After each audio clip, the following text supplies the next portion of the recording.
Hi hello అందరికీ నమస్తే అండి. అందరు ఇలా ఉన్నారు? మీరు అందరూ బాగుండాలని మనస్ఫూర్తిగా కోరుకుంటున్నాను. అలాగే ఈరోజు రెసిపీ వచ్చేసి అన్ని టిఫిన్స్లోకి ఎగ్ కర్రీ అండి. ఇది చాలా చాలా బాగుంటుంది. అందరూ కూడా ట్రై చేయండి. ఇది ఎలా తయారు చేయాలి ఈ వీడియోలో చూపిస్తాను. ముందుగా ఒక బౌల్ తీసుకుని అందులో వాటర్ వేసుకుని చూడండి. ఎండుమిర్చి, అలాగే జీడిపప్పులు, అలాగే అల్లం, వెల్లుల్లి అంటే ఇవన్నీ కూడా ముందు పెట్టాను అనమాట నేను ఇవన్నీ. అలాగే బాదం పప్పు పలకలు, ఇప్పుడు చూసారు కదా, సోంపు, జీరా, యాలకి, చెక్క, లవంగ, మిరియాలు ఇవి కూడా ఈ వాటర్లో వేసుకోవాలి. అలాగే ఎండు కొబ్బరి, ఈ ఎండు కొబ్బరి వచ్చేసి సగం, ఇందులో అయితే సగం వేసుకోవాలి. అయితే నా దగ్గర ఎండు కొబ్బరి పౌడర్ ఉంది, అదైతే వేస్తున్నాను. చూడండి, ఇదైతే ఒక 2 స్పూన్ల వరకు వేసుకోవాలి. ఇవన్నీ ఇలా వేసుకున్నాం కదా. ఇప్పుడు స్టవ్ మీద కడాయి పెట్టేసుకొని ఈ వాటర్తో సహా అన్ని ఇందులో వేసి ఉడికించుకోవాలి. లేతగా ఉన్నాయి కదా, ఈ లేతగా ఉన్నటువంటి కరివేపాకులు తీసుకొని ఇందులో వేసుకోవాలి. అలాగే ఆనియన్ ఒకటి, టమాటో ఒకటి, ఇవి ముక్కలుగా కట్ చేసుకోవాలి, ఇందులో వేసుకోవాలి. ఇవన్నీ ఇప్పుడు ఇందులో వేసుకున్నాం కదా అన్నీ కూడా. అలాగే ధనియాలు 1.5 స్పూన్ వరకు వేసుకోవాలి. ఇవన్నీ వేసి ఫుల్ ఆన్ మీద పెట్టేసుకొని ఉడికించుకోవాలంటే మనకి టైం అయితే అవసరం లేదు. ఇవన్నీ ఉడికించుకున్నాక స్టవ్ ఆపేసుకొని సరిపోతుంది.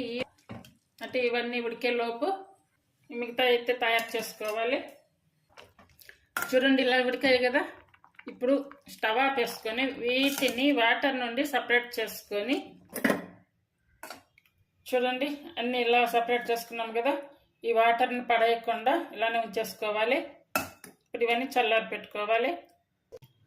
చూడండి, ఇలా మెత్తగా పేస్ట్ అయితే చేసుకోవాలి. కావాలి అనుకుంటే కనుక మనం ఉడికించిన వాటర్ ఉన్నాయి కదా, ఆ వాటర్ వేసుకుని అయినా సరే ఇలా మెత్తగా పేస్ట్ చేసుకోవాలి. ఇప్పుడైతే కర్రీ ప్రిపేర్ చేసి చూపిస్తాను. ఇందులో ఆయిల్ అయితే 2 టేబుల్ స్పూన్లు ఆయిల్ వేసుకోవాలి. ఇప్పుడు 1/2 స్పూన్ వరకు ఆవాలు, అలాగే 1/2 స్పూన్ జీరా, ఒక 1/2 స్పూను మెంతులు కానీ మెంతి పౌడర్ కానీ వేసుకోవాలి. అలాగే 1/2 స్పూన్ పసుపు. ఇప్పుడు ఇవి చిట్టట్లాడుతున్నాయి కదా, ఈ టైంలో ఇప్పుడు ముందుగా మనం తయారు చేసుకున్నటువంటి పేస్ట్ అయితే ఇందులో వేసుకోవాలి. ఇందులో కొంచెం వాటర్ వేసి ఈ జారికి తరిపోయాలి. అలాగే కరివేపాకు రెమ్మలు. ఇప్పుడు ఒక 1/2 స్పూన్ కారం వేసుకోవాలి. కారం మనం తినే టేస్ట్ని బట్టి వేసుకోవాలి. అలాగే ఇప్పుడు మనం ఉడికించుకున్నటువంటి వాటర్ ఉన్నాయి కదా, ఈ వాటర్ కూడా ఇప్పుడే వేసేసుకోవాలి. అలాగే టేస్ట్ సరిపడా సాల్ట్ వేసుకోవాలి. ఆ ఉడికించిన వాటర్ కనుక ఇంకా మనకి సరిపోవు అనుకుంటే కనుక ఇంకా కొంచెం వాటర్ వేసుకొని ఈ గ్రేవీ అంతా కూడా మనకి బాగా దగ్గరగా వచ్చి అంతవరకు అయితే ఉడికించుకోవాలి. అలాగే మంచిగా ఉడికినప్పుడు స్మెల్ కూడా బాగా వస్తుంది ఈ కర్రీ. అప్పటి వరకు అయితే మిడిల్ సిమ్ మీదకి మార్చుకుంటూ అలాగే మధ్య మధ్యలో కలుపుకుంటూ మూత పెట్టి ఉడికించుకోవాలి. చూడండి, ఇది ఇలా వచ్చింది కదా ఈ కర్రీ అయితే. ఇప్పుడు ఈ ఎగ్స్ని బాయిల్ చేసి ఇలా సన్నగా కట్ చేసుకోవాలి. ఇలా చిన్న చిన్న పీసెస్గా పొడవుగా సన్నగా ఇలా కట్ చేసుకొని ఇప్పుడు ఇందులో వేసుకోవాలి.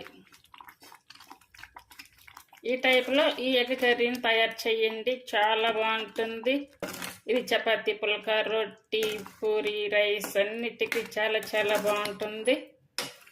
ఇప్పుడు ఎగ్ వేసి ఇలా అంతా కూడా కలిపేసుకోవాలి. ఇలా కలుపుకున్నాక ఒక 2-3 మినిట్స్ అయితే మూత పెట్టి ఉడికించుకోవాలి. చూడండి, కర్రీ చాలా బాగుంది. నేనైతే దీనికి కాంబినేషన్గా పూరి అయితే తయారు చేశాను. అలాగే సన్నగా కట్ చేసుకున్నటువంటి కొత్తిమీర. ఇంతకంటే ఇంకా గట్టిగా అయితే రానివ్వద్దు. ఇలా ఉన్నప్పుడు దించేసుకోవాలి. కొత్తగా నేర్చుకునే వాళ్ళకి కూడా చాలా ఈజీగా చేసుకోవచ్చు ఈ రెసిపీ.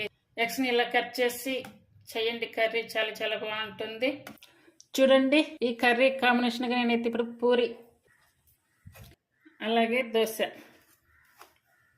ఇది అన్ని టిఫిన్లోకి చాలా బాగుంటుంది. ఇట్లా ఆయిల్ పైకి వస్తే కనుక కర్రీ కూడా బాగుంటుంది. ఇది ఒక పూరి అనే కాకుండా దోశ, పూరి, ఇడ్లీ అన్నిటికి కూడా చాలా చాలా బాగుంటుంది. ప్లీజ్ ఈ రెసిపీ మీకు నచ్చినట్టయితే ప్లీజ్ లైక్ చేసి, షేర్ చేసి, సబ్స్క్రైబ్ చేయండి. అలాగే హైప్ ఆప్షన్ ఉందంటే హైప్ ఆప్షన్ ఇచ్చి ఛానల్ సపోర్ట్ చేయండి. కొత్త వాళ్ళైనా సరే ఈజీగా నేర్చుకోవచ్చు ఈ రెసిపీని. మీకు నచ్చితే కనుక ఫాలో అవ్వండి, ట్రై చేయండి. చూడండి,